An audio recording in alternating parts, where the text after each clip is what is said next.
I'm Ashley Chancellor. I'm Bo Maddox. And this is Collateral Gaming and Collateral Cinema.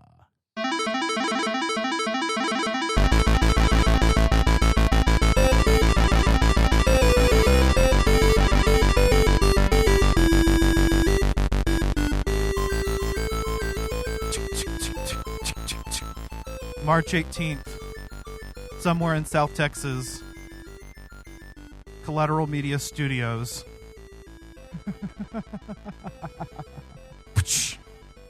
Court is now in session for the trial of Phoenix Wright, Ace Attorney, as presided by Collateral Gaming, the only video game podcast that matters, where we focus on good games, bad games, and everything else in between in the world of gaming. We are recording straight from somewhere in South Texas, as mentioned. And yes, my friends, we are a 420 friendly podcast. So whatever you have, smoke it if you've got it, my friends. Salary cutting noises.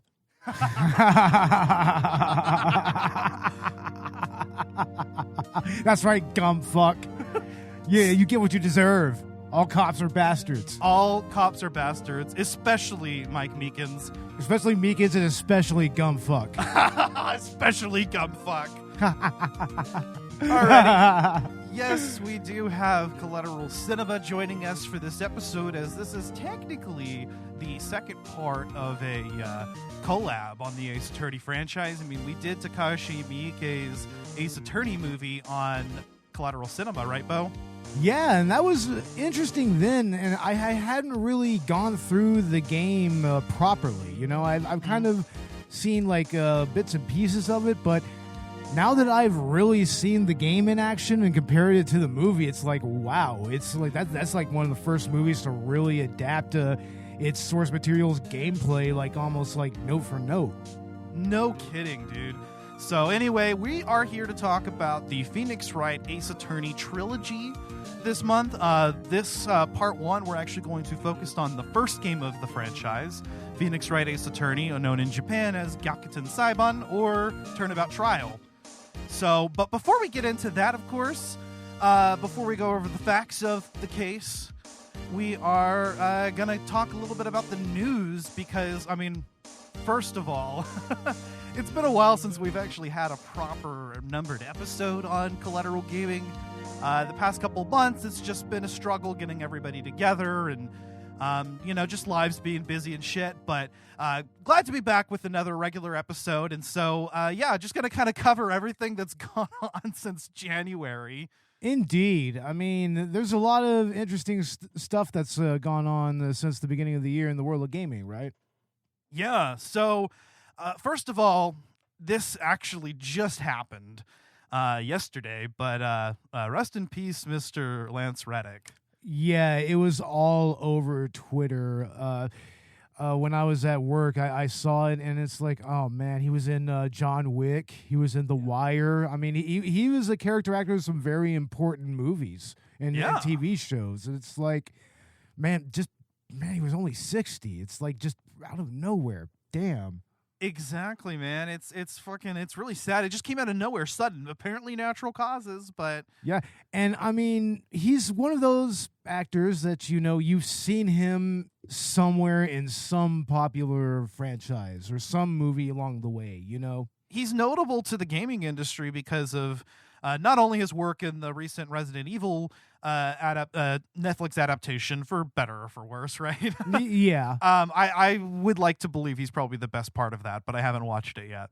And as well as his work as Sylens in Horizon Zero Dawn and Horizon Forbidden West, both games we've done on the podcast. And man, he was just phenomenal doing the voice and motion capture performance in those games. I mean, man, my heart aches. And I'm kind of wondering, what they're going to do about his continued role in the next game, Yeah, I mean, I'm not familiar with his roles in those games. By the way, I haven't really played them, but that's assuming he survives the events of Horizon Forbidden West. I never beat it, so. Oh, I got you. I got you. I don't know.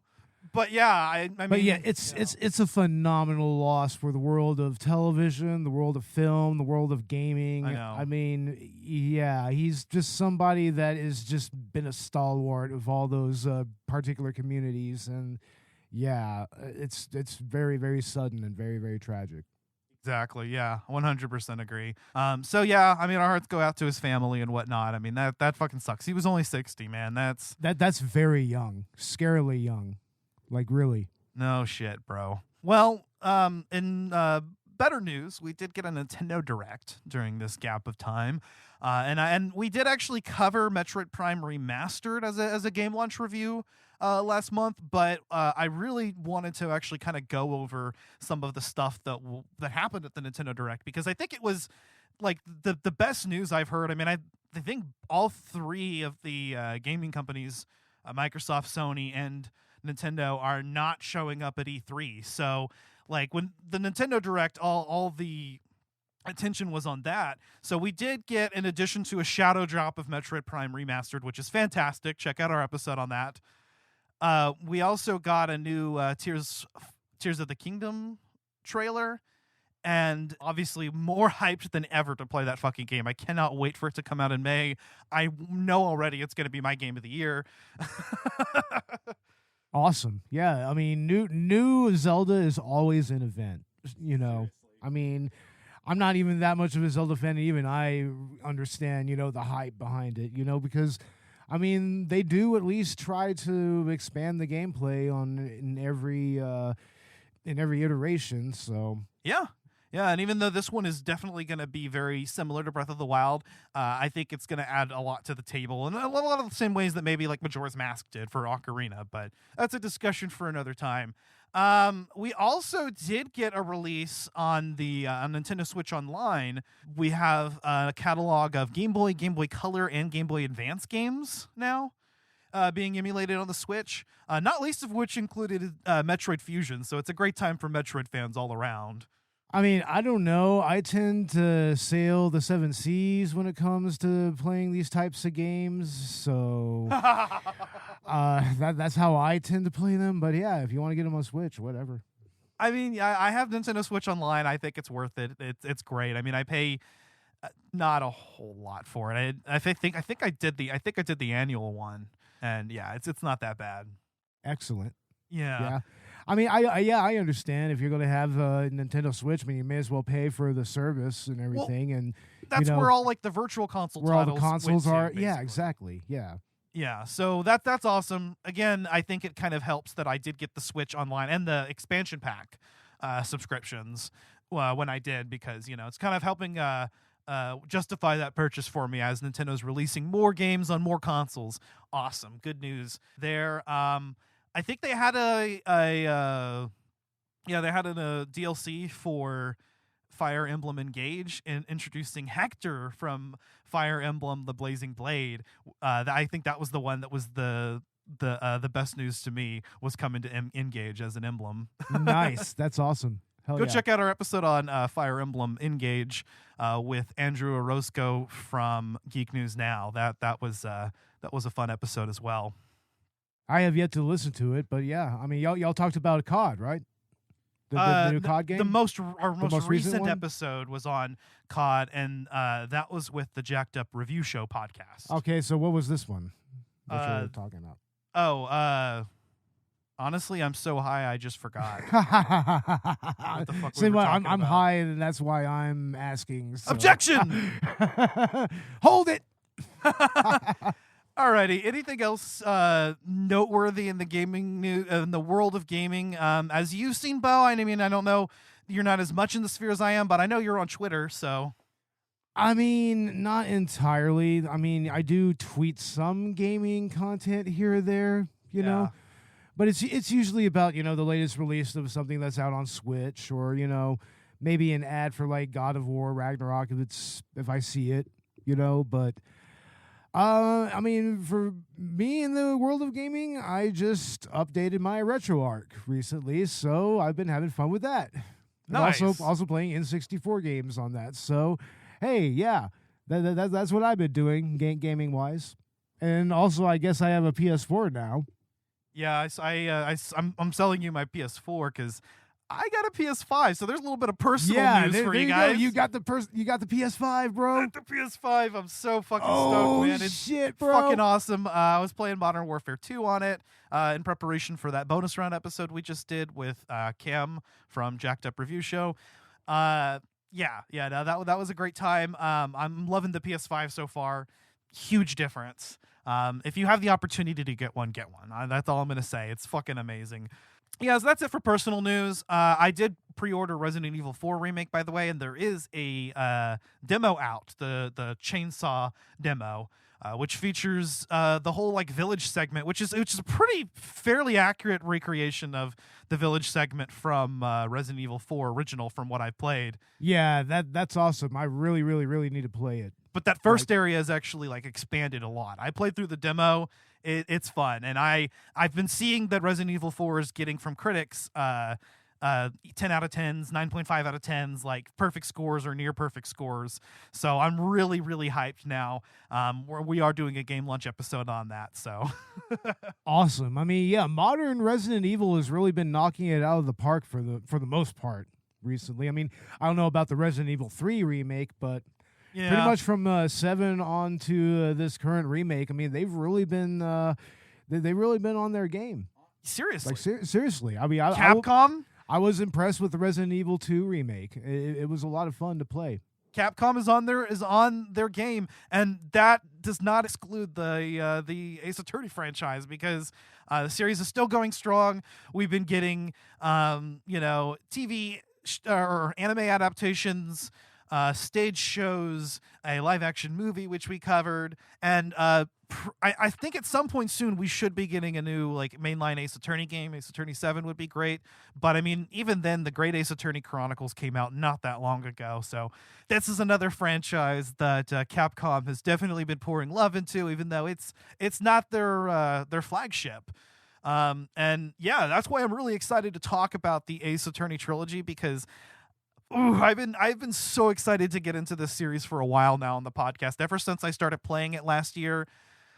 Yeah, I know. I mean, you've played through this like several times on iOS, right? I did, and I played the bad port of the bad iOS port. Oh shit, the shitty one, huh? The shitty one, and I still fell in love with the franchise. I got addicted right away, and that started with Phoenix Wright Ace Attorney, the first game. And while we will be talking about the trilogy as a whole, specifically this episode, part 1, we're going to be focusing on that one. And yeah, let me tell you, this really hooked me in right away.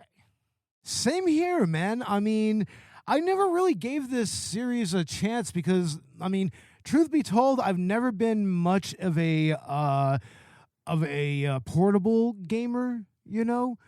So, I mean, I was only like really just kind of somewhat familiar with Phoenix Wright and what it was. And I was like, oh, it's like a lawyer simulator. But I mean, actually watching a playthrough of this game and coming to understand the actual mechanics of it and everything, it's like, I mean, it was originally pitched as a detective sim. Yeah. So they just kind of put the legal aspect to it to just kind of add some tension and some also have players kind of use your deductive reasoning skills to find the contradictions and everything. And yes, yeah, I mean that really just kind of brought me into this. And just yeah, I mean, I had a lot of fun just going through all the trial segments and just picking through testimony and everything and cross-examining. I mean, that was exciting. I know. That's exactly my experience with this, bro, because this is one of those series that, like, I was gaming during the Nintendo DS era. Like, I had a DS. This series was something that I always saw, like, mentioned. It just never, really jumped out at me. And like you, I'm really into, like, the murder mystery type stuff, so I'm kind of surprised I didn't. Yeah, I mean, if this would have come out in my time when I was a little bit younger, I would have been hooked on this because I mean, there was a game that came out on Super Nintendo that reminds me a lot of this. You had to have some geography knowledge. It was, where in the world is Carmen Sandiego? Or where on earth is Carmen Sandiego? And I mean, it had some similar like detective sequences, but it was like edutainment. It was geography based and everything. But here, I mean, it kind of has that similar feel to it. Yes. Just more story based and whatnot, and it has that visual novel presentation and everything. But yeah, if this would have came out when I was maybe a little bit younger, like, this would have been totally my jam, because I'm the type of person, like, I've read quite a bit of like the Sherlock Holmes canon. I liked Hardy Boys back in the day, and Nancy Drew, and Ellery Queen, and Alfred Hitchcock magazines and whatnot. Mysteries was totally my thing, and I mean, to finally see something that's an actual mystery sim like this, I mean, this is really awesome. Right? Okay, so it's kind of a visual novel adventure. I mean, that's actually what Wikipedia has it on. It's really more like a point-and-click adventure, really. That's the other thing, is that, I'm very familiar with point-and-click adventures, having grown up in the 90s, Like, I mean, that was kind of the heyday of that type of gaming. Yeah. And, I mean, yeah, this has a lot of those elements, more so that I would call this more or less a point-and-click adventure. I mean, the visual novel elements are really only with just the conversations between the characters. Everything else is very much kind of point-and-click style gameplay. Right. So Ace Attorney shifts between like investigation and courtroom segments, and we'll get into the nitty-gritty of the gameplay here in a bit, but just wanted to kind of go over some of the facts of the case here. Ace Attorney, see, I'm gonna throw in the theme here in the background. I got you. Reminder myself to do that. But it was developed and published by Capcom in 2001, originally for the Game Boy Advance. Now, that was a Japan exclusive release.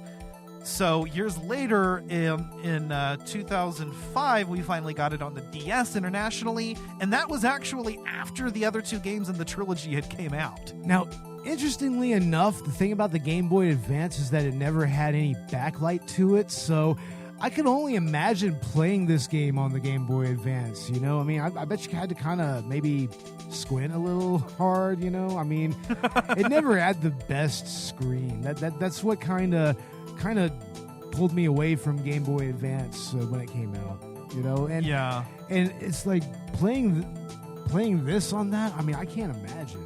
I'm kind of glad that I got to experience on an HD setup. This is true, and the version that hit the States first was the DS version. And apparently that actually, took advantage of the DS's touchscreen controls, obviously. I mean, I played both of the iOS ports that have come out, one of which is significantly better than the other. So like the touchscreen controls, I kind of understand, but the DS also had mechanics like being able to use the microphone and being able to shout objection during trial segments. That's awesome, man. Yeah. Yeah, I mean, I kind of wish we could have had that option here, because that would have been very immersive. Yeah, that would have been fucking amazing to experience. So, on all the versions of the game that I've played, and I've played on the original iOS port. I've played that was the trilogy version of the game, and then the later port that is basically the same one that was on other consoles. Like the PS4 one that we played, that port later got ported to iOS and replaced the other one, and this port is actually much better. This is the standard trilogy port, so you can actually play it on Xbox One, on PS4, you can play it on PC, and on iOS, Android, and you're gonna have a decent experience of a great experience actually of this game. And also, from what I understand, the physical media copies of these games they've actually kind of gone down in price recently because of all of the different ports and whatnot. So you could actually find this on DS for about $15. It's really not that hard to find nowadays. Yeah.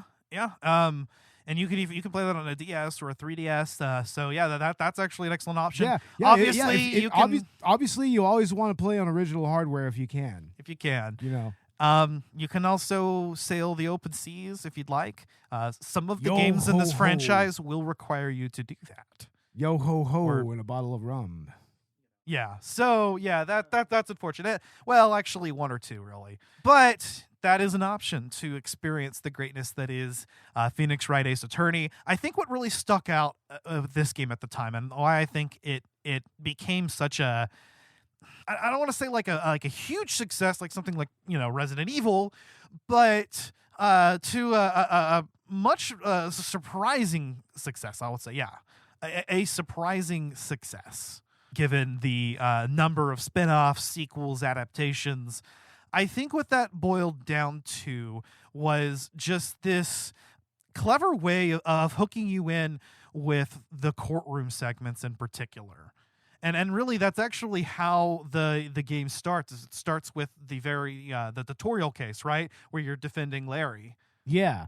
Yeah, it pretty much throws you right in the defendant's lobby. You're about to go into the courtroom, and I mean, you pretty much get like a cursory overview of what the case is and everything, which is kind of it sets the standard for the rest of the game pretty well. Yeah. And yeah, you go right into a trial, and that's actually a good angle to start the game at, is just get right into the gameplay, and then introduce the investigative elements just in the next segment. Exactly. And I will say, yeah, the courtroom segments of the game are definitely where Ace Attorney shines. The investigation segments are all right. But I think like where the series really comes to life is during the courtroom, which is funny considering that it was originally, kind of the idea stemmed from a detective game, but the courtroom aspect of it is really what took over and what spawned all of the clones. Yeah. That ended up, in fan games and whatnot. Oh, the fan games. I can't wait to get to the fan games. Seriously, yeah. Oh, no. I know what you're thinking, and no. Objection! Well, objection? Well, I can override that objection with these updated autopsy reports. What, did Gumfuck not tell you? Gumfuck not tell you? Salary cutting noises. Actually, objection, dumbass. Haven't you heard? You absolute failure. Did Gumfuck not tell you? Your garbage excuse of a hypothesis, I'll shove my entire cravat up your ass because it's fucking wrong. Why? Well, you little bitch. If you could take a look at this motherfucking up. But yeah, no, the courtroom segments are a lot of fun. I think what was really awesome was the whole aspect of like cornering the culprit of the case, right? Like at some point, one of the witnesses is the real culprit.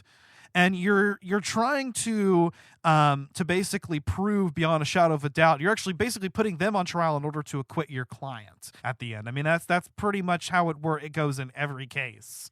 Yeah, it is kind of a crap sack legal system that you have to deal with here. I mean, the burden of proof is entirely on the defense, pretty much that the defendant is innocent, and it's like, yeah.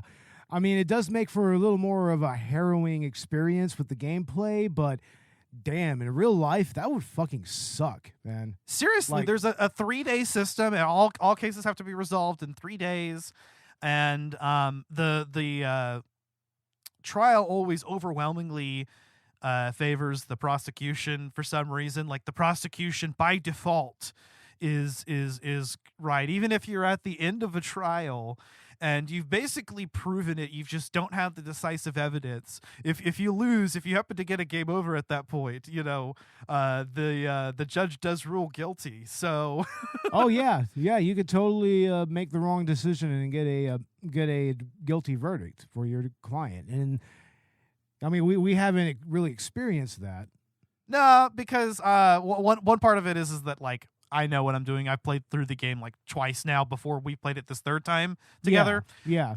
So like I know the game pretty well, and on top of that, I'm a master of saving and reloading. And this game, and most of the modern ports, gives you the ability to fucking save nearly anywhere you want to within a trial, and you can reload. And you know what? That's fine. That's part of the gameplay. Yeah, it's totally acceptable. I mean, it's pretty much the RPG logic, Save, and if you haven't saved yet, save again. Yeah, but where the meat comes is it's basically like this is what solving puzzles and dungeons is to Zelda. To Ace Attorney is the cross-examination What that is you listen through a testimony once through, and then at the end of that testimony, you get to listen through it again and kind of scrub through the testimony, and you have to find the part of it of the witness, the part of the witness's testimony, the statement that is contrary to the evidence that you have in your possession, and you have to present that evidence. And there's just something that's really exciting, and determining that, right? There really is. I mean, it's where, people who have really strong reading comprehension, they're the ones who will really excel at these games, you know, because you really have to just hang on to like every word that the witnesses say. You really have to hang on to all that. You really have to listen during the investigation phases. You really have to take things to heart and commit things to memory and whatnot. I mean, it's a lot to take in, but I mean, it's so rewarding when you're actually in the courtroom and you're whittling down a witness's testimony, and then it starts going on a tangent, and then you lead to the truth. Exactly. And I think that's the most satisfying part of it is finding the truth, pursuing it. Even whenever you don't think that the current line of thinking is going to, support your case with your client, you have to pursue the truth no matter what it is, and you usually end up turning these trials about. I mean, that's where the Japanese title comes from, Turnabout Trial, and the title of most of the episodes has turnabout in it. But it's the idea of turning a case on, upside down and just completely, locked room mysteries are not uncommon in the Ace Attorney franchise, and there's always some convoluted way, and they get more and more complicated as you move, especially through the trilogy. It really is. I mean, of course, I only have a little bit of an understanding of the other two games because, we only did the first game. Yeah. But, yeah, just, seeing Phoenix Wright actually grow from a rookie all the way up to an actual seasoned pro. I mean, that, from what I understand, that's like the best experience of this game. Yes. It's the best part of the game is just, you're kind of growing along with Phoenix a little bit. Right, exactly, and it's a lot of fun. So the story starts, of course, with Phoenix defending his childhood friend Larry Butts. When something smells, it's usually the butts, right? It's usually the butts. It always is, right? Yes. Especially in that Steel Samurai storyline. It's like, oh my God, come on, man. Something smells, it's usually the butts. So you're defending Larry at first. You have a lifeline, essentially, who saves the trial for you at one point, which is Mia Fey, the mentor. And apparently the tutorial case wasn't originally included in the game. Originally, it would have started with the second case, Turnabout Sisters. But they decided to include a tutorial case, which kind of explained the mechanics of the game to you, and also had some of a demonstration of the relationship between Mia and Phoenix. And it really is an interesting relationship. I mean, she really has taken Phoenix under her wing and everything, and she's really nurturing his abilities in court and whatnot.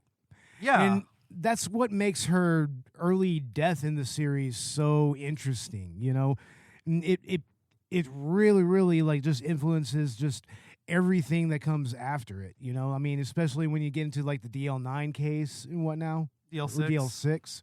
Yeah. That's crazy. Yeah. Yeah, no, I like how, the film actually covered, I think, Turnabout Sisters, which is the next case, and Turnabout Goodbyes. So you kind of understood the major, plots and twists and characters of those. But, really, I we got the opportunity together to kind of now compare that experience, which I'd already gone through before, but of seeing, that full, those expanded cases, right? And like all of the investigations in between, and yeah, and just, some of the most outrageous characters that just come to life. I mean, even within like the next case, Turnabout Sisters, you have Red White. Oh man, Red White, he's a lot more ostentatious in this version than he was in the movie, needless to say. Like, he's very flamboyant. He's got pink hair. He pretty much like, hey, I own everything, man. It's like, you can't touch me. Turnabout Sisters is the case where your mentor from the first case, Mia Fey, is dead, and now you have to defend her sister Maya, who is arrested. And charged with her murder, we might add. Right, exactly.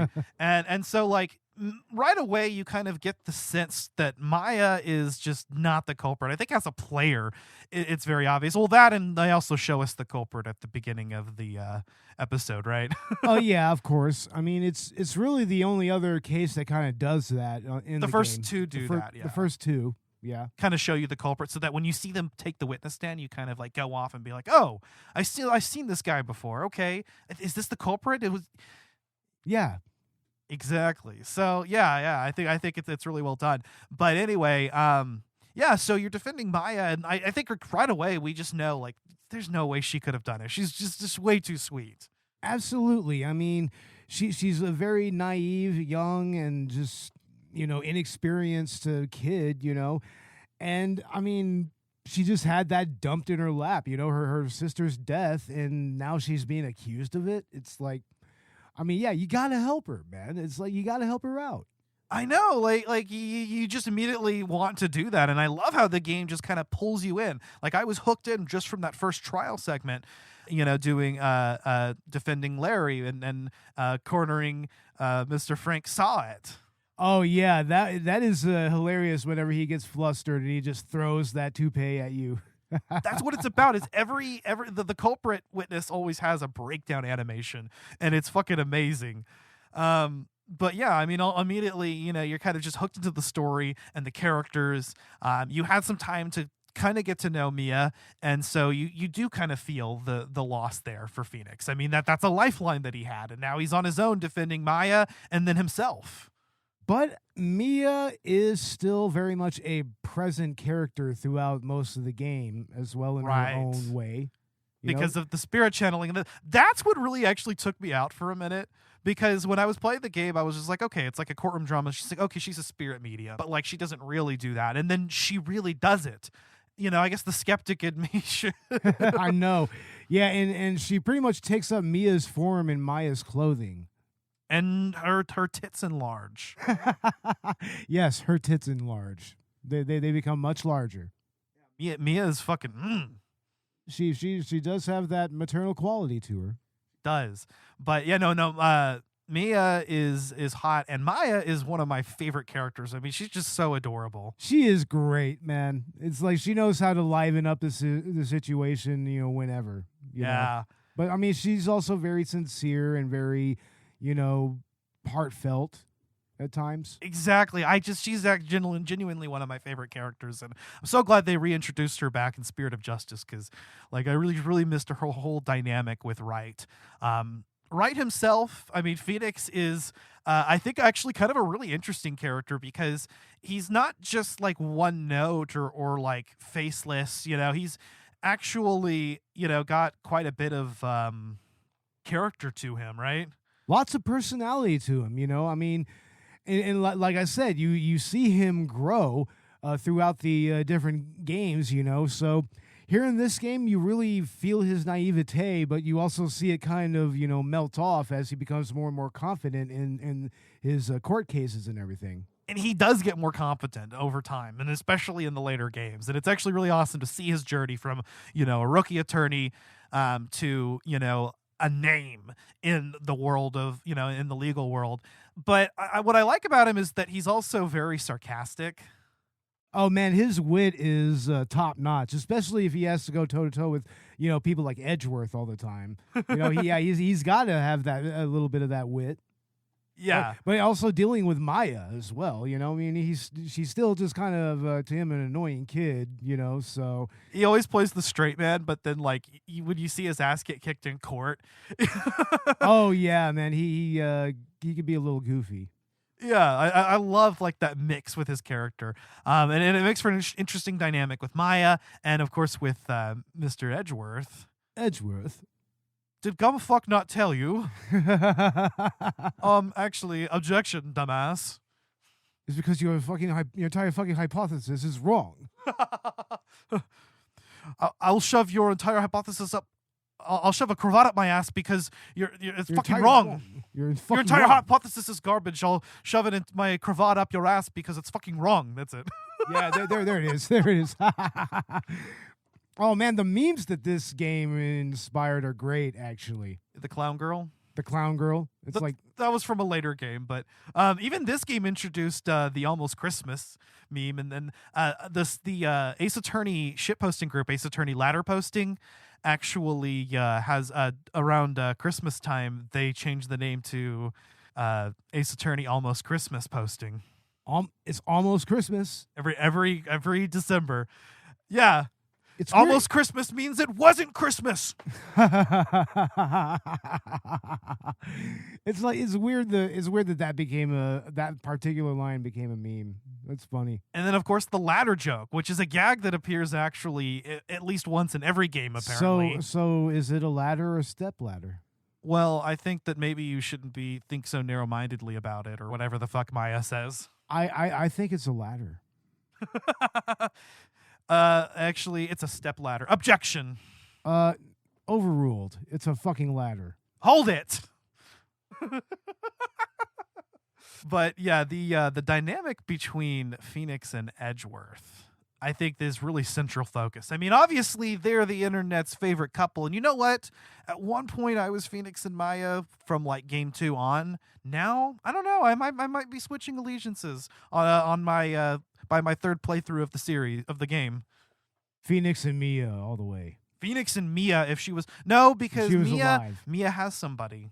Oh, that's You'll right. find out in Trials and Tribulations. Oh, okay. I see. And you know what? Yeah, never mind. We'll get to that. We'll get to that. Oh, damn it. But yeah, no. Otherwise, though, I mean, yeah, Mia. Mia x me. Okay, Phoenix can have Mr. Edgeworth. Oh, okay. Or I'll have Phoenix and Edgeworth together, menage a trois. I'd be cool with that. Oh, okay. Gotta get that prosecution dick. Gotta get that lawyer dick. You know what I'm saying? I guess so, bro. Oh my God. I mean, my sexuality is actually Ace Attorney prosecutors. Let's be real. Ace Attorney prosecutors. Wow. Yeah. Edgeworth, Franziska von Karma, to be specific. Not the other one. No, just no. No. And Godot. Godot. Daddy. The dude with the visor drinks the coffee. You'll love him too. Trust me, bro. But Edgeworth. Yes. Okay. This is actually more of like a character journey for Edgeworth in a lot of ways, isn't it? It really is, because I mean, he starts off all brash and cocky and everything, like he's always getting his guilty verdicts, but when he starts clashing with Phoenix Wright, it starts to kind of challenge him a little bit, especially the nature of the cases that he gets involved in, like especially when we start getting into the DL6 case and whatnot, and the origins of that, and how that led to his current predicament in that particular episode. But I mean, Edgeworth, he at the end of the game, he is pretty much like done with all this shit. He's done with the corruption. Yep. He's starting to realize that, maybe he was just as much of a pawn as anybody else was in the end. He has a really interesting character arc, especially considering that there are technically, 2 different versions of the story, because the original GBA game had the first 4 cases and it ended with turnabout goodbyes. But the DS version, the international version of the game, added Rise from the Ashes to the end, which has even more interesting implications for Edgeworth as he appears in Justice for All. Which I guess you'll get to see. But I mean, he does really go through like a character journey here, because to start off with, he's prosecuting against his childhood friend, because Phoenix, Edgeworth, and Larry are all they're childhood friends. They're all childhood friends. Yeah. Yeah. By the way, Edgeworth is Edgeworth because nobody calls him Miles. In fact, if his father were still alive, he would say, "No. My name, call me Gregory. My son is Mr. Edgeworth." Edgeworth. Or Edgy. Or Edgy Poo. Edgy Poo or Worthy. Worthy. But he has an interesting character arc, right? Because he goes from prosecuting his childhood friend and getting defeated in it for the first time. His as of then undefeated record broken. Gets his ass kicked again, so that wasn't just a fluke in Turnabout Samurai. And then he sits in the defendant's chair in Turnabout Goodbyes. Yeah, and I mean that he's so prideful in that one. I mean, he sees Phoenix Wright. He's like, "No, what are you doing here? Like, what the fuck are you doing here? Right? Seriously?" Yeah, and you actually have to convince him to, in order to defend him, and Phoenix defends him, and then poor fucking Edgeworth gets caught up in another case that has unfortunate, consequences on his psyche, because Rise from the Ashes kind of deals with a lot of the corruption that went behind the scenes. Kind of, I guess, tying into Edgeworth's more sympathetic character in the later games and kind of basically resolving that, rumor of did he forge evidence? Did he not? Well, yeah, of course, it turns out he didn't. We'll say that, thankfully. But, I don't know. But he's fucking done. And so they actually, originally when they released the later games, there was an inconsistency error because of the added Rise from the Ashes case, but that's since been resolved in newer trilogy ports. But yeah, no, it actually has pretty interesting implications on his character arc overall. And yeah, like you said, I mean, seeing Phoenix grow from rookie to that takes down Manfred von fucking Karma. Oh, Von Karma, that bastard. That bastard. Isn't he a lot more, like, I don't know, sinister than he was in the film, you think? He's very sinister.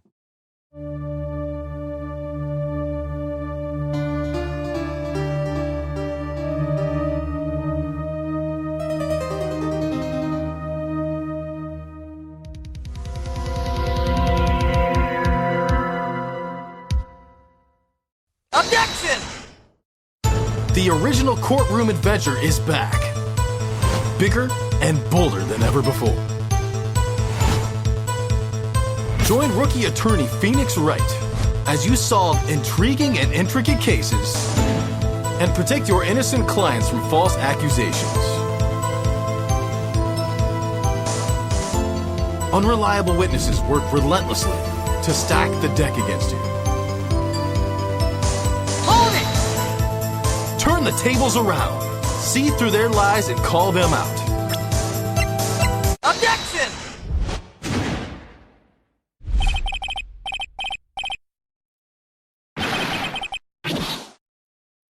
Objection!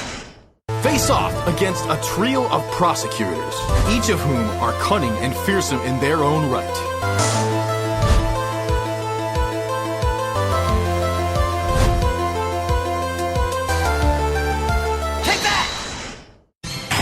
Experience a battle of wits unlike any other. Uncover the truth and save the day.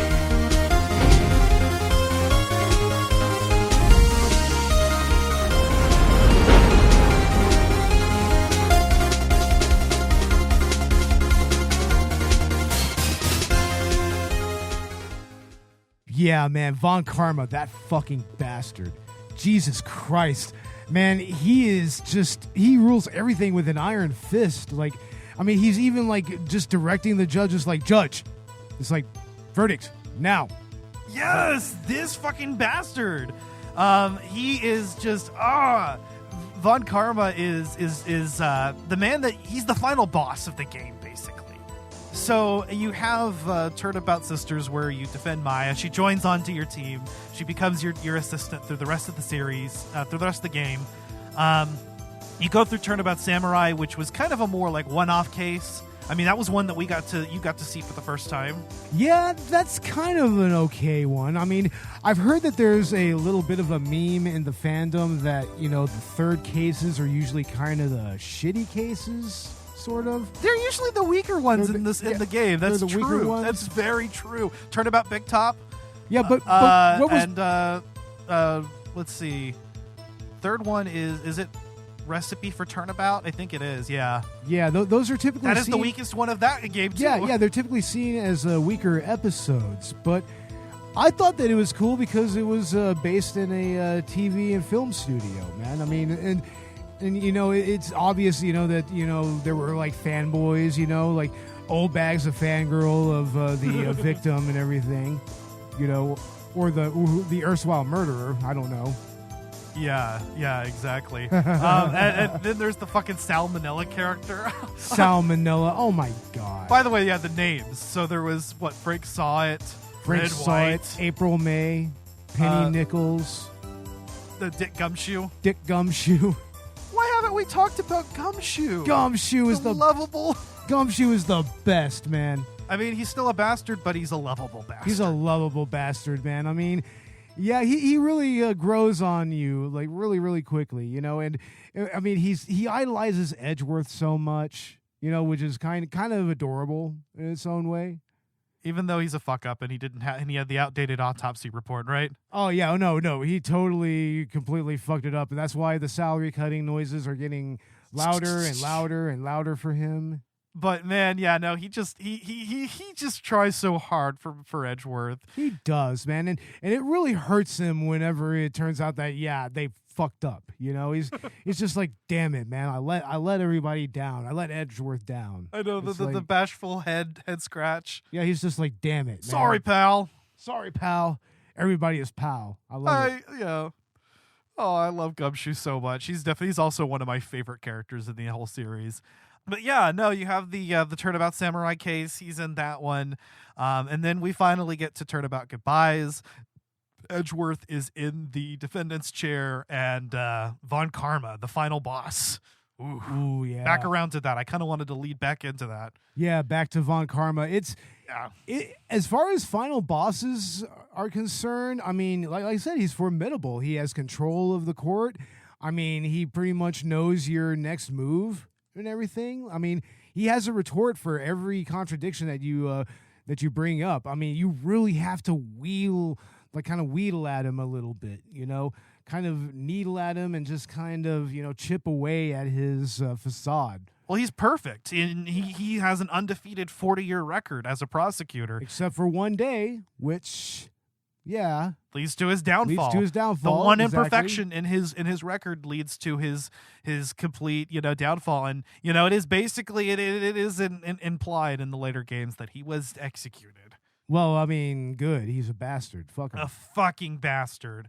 But yeah, no, like, he controls the courtroom, like you said earlier. And so just trying to pick away at that and really, like, just constantly, having to struggle to get the upper hand against his perfectly composed testimonies and just finally just needing almost a little bit of luck to even, find the evidence that's really gonna be the because in that case there's some testimony that is almost like just so rock solid that we had to kind of go over it like several times over it.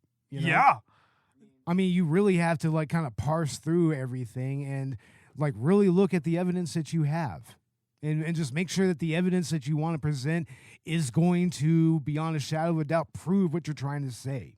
Exactly.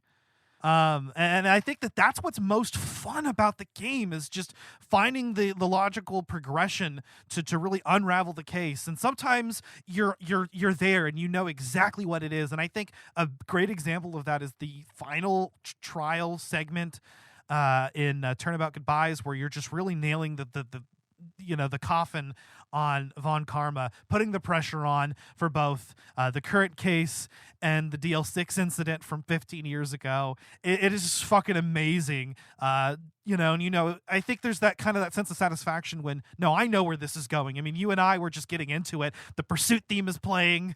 And then we finally find something in the testimony. We're like, oh, wait, no, they fucked up. They fucked up. It's like the Minutes to Society, Robert?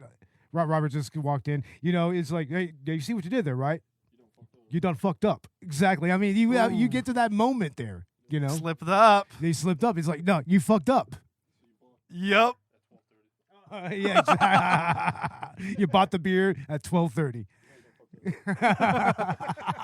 Exactly. And it's just honestly on its own. I mean, I still see how it works as a fitting conclusion to that game. It really is, I mean, I know that there's some people that kind of we're a little upset with it being canonized, sort of, because it kind of messes up like Edgeworth's storyline a little bit. Oh, you're talking about Rise from the Ashes. Rise from now. the Ashes. Oh yeah. Yeah, Rise from the Ashes also definitely works, but it's best to kind of just view it as like a separate standalone case. Then, because there is kind of a whole narrative arc working with the first 4 cases, which was what was translated into Miyake's film, right? Yeah. But because they fit like a cohesive narrative, but Rise from the Ashes is kind of its own thing. But I will say that Rise from the Ashes on its own is easily one of the best cases in the franchise. And goddamn, was it fucking long, man. We finished that motherfucker up at 4:00 in the morning this last night, dude. And we didn't do it all in one section. Like the other cases, we just kind of bulldoze through in one night, in one sitting. But this one took a couple of nights to get through. It is, I believe, the longest game in the or longest case, sorry, in the trilogy, if not the series. Yeah, man. Yeah, you feel every minute of it too, but you really, really, really get drawn into it. It's a superlative case, honestly. And Damon Gant makes for as compelling, if not more, of a final boss than Von Karma. I almost think that Gant is probably a little more formidable. I mean, yeah, because he has his influence in the police department as well as the prosecutor's department. Yeah, he is a fucking like that. He's the chief of the police.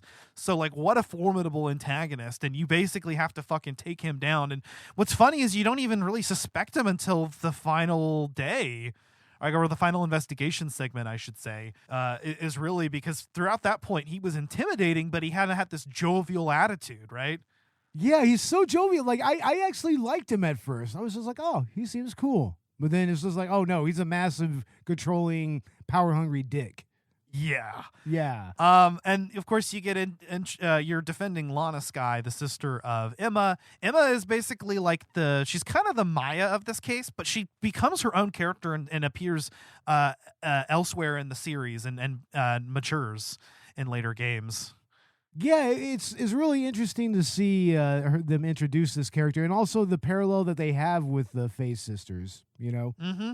Yeah, because they all actually draw that parallel, right? Like Mia and Maya and Lana. I almost want to say that Emma's character model is almost close to Maya's character model. She even kind of has the little ponytail on top as well. Yeah. So I mean, maybe it was just kind of a little easier to redraw. Yeah, I think so. I think there's definitely some parallels, the intentional parallels there with Emma's character, but she does kind of come into her own. Another element of the case is another character that made their way into the franchise, despite this being a later inclusion as a case, the Blue Badger. The Blue Badger, yeah, it actually, plays a interesting role in Rise from the Ashes when it was actually introduced here, right?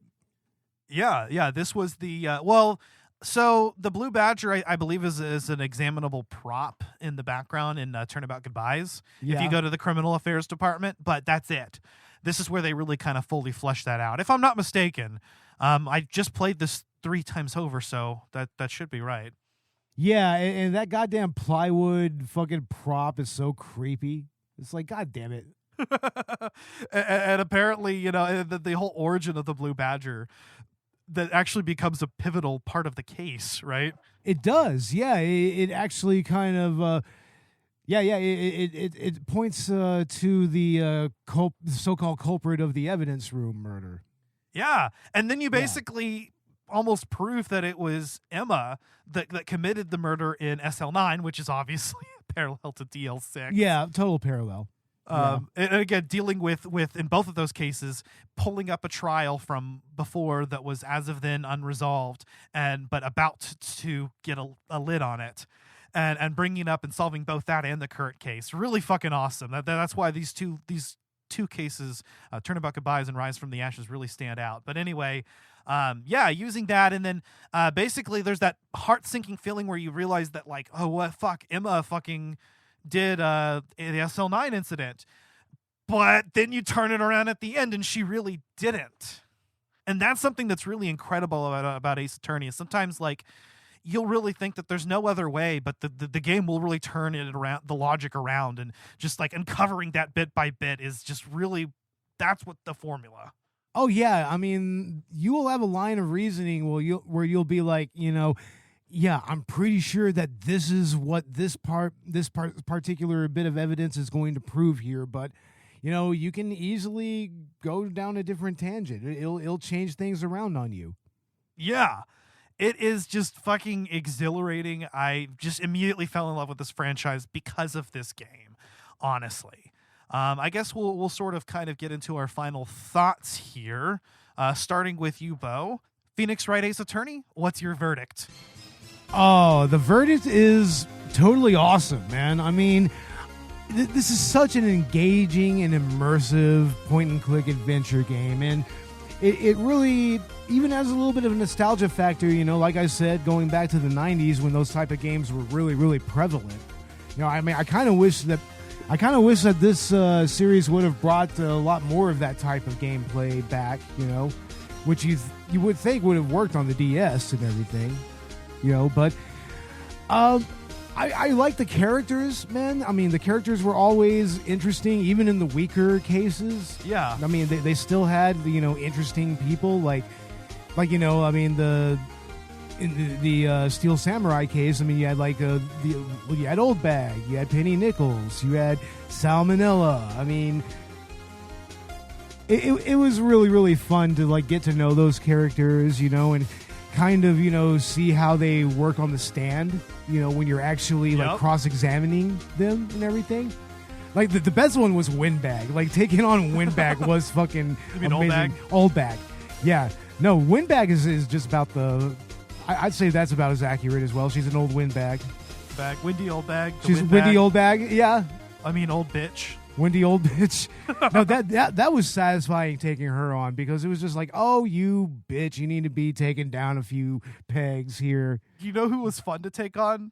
Jake Marshall. Oh, he was really fun, because he's just he was Matthew McConaughey. He is 100% based off of Matthew McConaughey as a cowboy. I could see McConaughey. Dude, I mean, seriously, just look at his chiseled jaw and everything. It's like, and just if you just listen to his lines in McConaughey's drawl, it makes perfect sense. Oh, fucking A. It is absolutely Matthew McConaughey. But yeah, I really enjoyed getting into this series, and I'm looking forward to playing through the rest of it, through the other two games and the games beyond that. Yeah. Yeah, no, I think actually at this point we're on a trajectory where we're basically going to cover that in the Collateral Gaming itinerary overall. I mean, we are going to cover every Ace Attorney game in some form or fashion, I think, by the time this is over. Well, because I am down and I am here for it. Hell so, yes. Yeah, and let's do it. That includes nothing else. No fan games. We are not going to cover. No, we've got to talk about the fan games. We've got to talk about them. We got to talk about the furry fan game. Objection! There was a furry fan game, ladies and gentlemen, and it is amazing. It is the most awesome thing that has ever been made, and I 100% endorse it. I'm not a furry myself, but hey, furries trigger people, and that makes me happy. So objection! So yeah, play the furry game. That was objectionable. Play the furry game, and also the My Little Pony game. There's a brony version of this. Hold it! There is a brony version of this game, and it is amazing. I love it. I love that those communities made games based on this. That's so fucking hilarious. Maybe we will have to check out the furry game. The furry game. We have to do the furry game. We have to do the furry game. Yes, we have to do the furry game. I want to do the furry game. I want to do the furry game. Objection. That will be hilarious. Anyway, see everybody. He needs to play the furry game. He's getting all flustered. So Phoenix Wright Ace Attorney is definitely very high up among the other games of the franchise for me. I'm going to put that out. I mean, I think the Ace Attorney trilogy is honestly like peak Ace Attorney right there. Is the original Phoenix Wright Ace Attorney trilogy. That's why we're covering it in two parts. And it starts with Phoenix Wright Ace Attorney. It is phenomenal. Like, even as a standalone game, I highly suggest that if you're interested in the franchise, start with this game, even though we spoiled most of it for you. Absolutely. Start right from the beginning. Like, just get right into that tutorial case and just go with it. It is easily the best like launching point, and that really says a lot. It has some of the best cases in the franchise, and it is just iconic, setting up all of these characters. And it originally was, Shu Takumi actually had envisioned it as originally like a standalone project. He had basically poured everything into it and didn't think that there was anything else he could come up with. It makes sense if you really see the ending of the game. It seems like it really ties up a lot of the loose ends by the end. It does, but he manages to pull it off not once, but twice more, and then spawn an entire franchise after that. And it is, at least the trilogy manages to like just continue that level of quality, if not even higher. I mean, Trials and Tribulations is actually my favorite game in the franchise, so stick around for part 2, where we're going to get into Justice for All and Trials and Tribulations. Oh, by the way, the director, the dude that created Ace Attorney, he worked on Resident Evil 1.5. Which is something that we really need to talk about. Yeah, Shu Takumi, we actually didn't even talk about that, but he worked on not only Resident Evil 1.5, but Dino Crisis. Dino Crisis 2, right? Dino Crisis 2, exactly. That's kind of what allowed him to make the pitch for Ace Attorney, was his success working on Dino Crisis 2. I know. That is just that's insane to me. And I love that, he just kind of had this detective idea, on the back burner, and finally fleshed it out into what we got. And it's a fantastic video game of its own right, and really the best way to enter the franchise. It made me fall in love with the series, and that says a lot, because this is easily in my top 5 or top 10 video games of all time. Absolutely. I mean, I have a feeling this is going to become a favorite of mine as we go along here. I mean, the series as a whole, I guess, in my top 5, top 10 list. But yes, starting with this one, it is absolutely incredible, and I can't wait to get into the other 2 games. Bo, what is going on with Collateral Cinema? We just released our review of Spaceballs not too long ago. Spaceballs the movie. Spaceballs the movie. The podcast episode. The podcast episode, absolutely. We should have Teenage Mutant Ninja Turtles coming up with Hindsight movie reviews, and our season finale, Corvette Summer, with the Spy Hearts podcast. Hopefully our buddy Robert will be there for both of those. Right, Robert? I'll be there. Definitely. Hell yeah, man. And look for some more Director's Cut content coming very soon. We should probably also be having some other collaborations in the works, maybe one with Retro Anime Podcast coming up soon. So, yeah, look for that. Hell yeah. As for Collateral Gaming, we are going to be, like I mentioned earlier, examining the rest of the Phoenix Wright Ace Attorney trilogy with Phoenix Wright Ace Attorney, Justice for All, and Trials and Tribulations. This month, we will also be covering Resident Evil 4 Remake with Mr. Dan Rockwood from Victims and Villains. And I'm actually really excited. Like we mentioned earlier, the glowing reviews of the game have definitely got me hyped. Additionally, we may have another bonus round out this month, either something like game recommendations, or maybe even covering the Last of Us series, because season 1 is over now, and that's a little bit of gaming news we didn't really cover, but the season finale just released, and man, The Last of Us is just a fantastic adaptation of the source material, and maybe we ought to talk about that. Absolutely, yeah, we should. I mean, I remember when y'all did the Last of Us on Collateral Gaming back in the day. And part 2. And part 2 as well. So, yeah, it would definitely be worth it to check that out. Yeah. So, and if you like what you hear and you want to support us, go check us out on Patreon. Both Collateral Cinema and Collateral Gaming have $1 and $5 tiers. And pay any amount of money, and you will get access to exclusive Let's Play video game commentaries from Collateral Gaming and exclusive full-length movie commentaries from Collateral Cinema. And once we start to get at least 10 or more patrons, or maybe we should lower the bar a little bit, maybe 5 to 10 patrons or somewhat.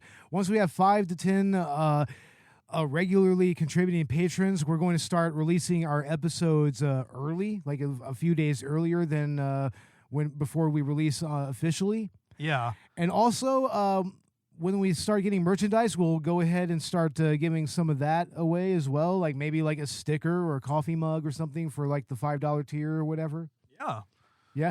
So yeah, look for that, and also we may also do Q&As and also Patreon polls. You know, you can like determine what movies we do for our commentaries and whatnot. So just start giving us money, people, and we'll start adding some more perks to the Patreon and whatnot. So yeah, $1 and $5 tiers.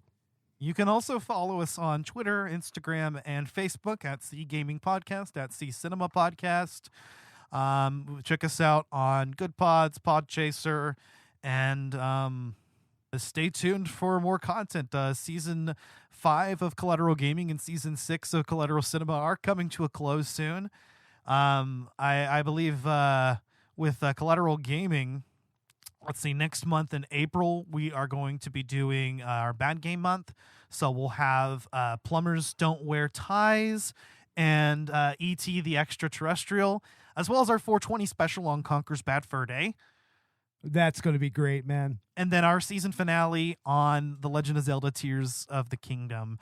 Part 1 will be spoiler-free. Part 2 will go into full spoiler territory. So whether that's the end of May or maybe even into June, that's where we're ending. Excellent. Hell yeah. Yeah. And then we should actually have a bonus episode out on It Takes Two, because that was something we cut out of our schedule this season. So I think we'll do that as like an interseason bonus episode. And we need to do the arcade racing episode very soon. Probably next season. That's what we should do. Definitely. Either a beat 'em ups or a racing next time. Well, actually, next season for our anniversary, we are revisiting the Fable franchise. So excellent. Yeah. Just a little sneak peek of what we've got planned.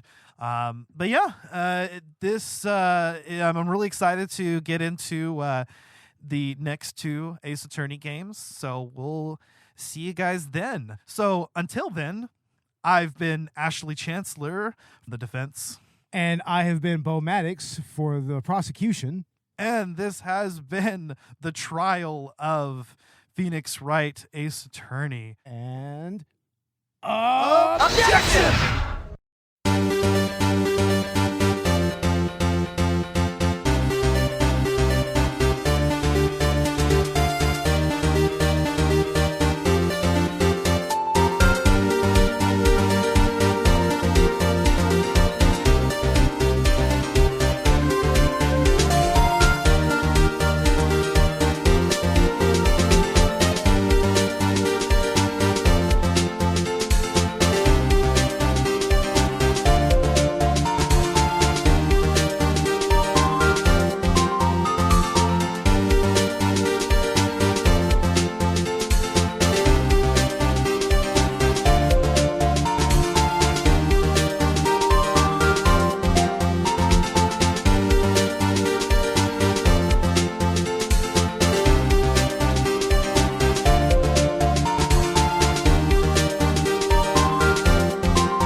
Collateral Gaming is a Collateral Media podcast. All music and game clips are owned by their respective creators and are used for educational purposes only. Please don't sue us. We're poor.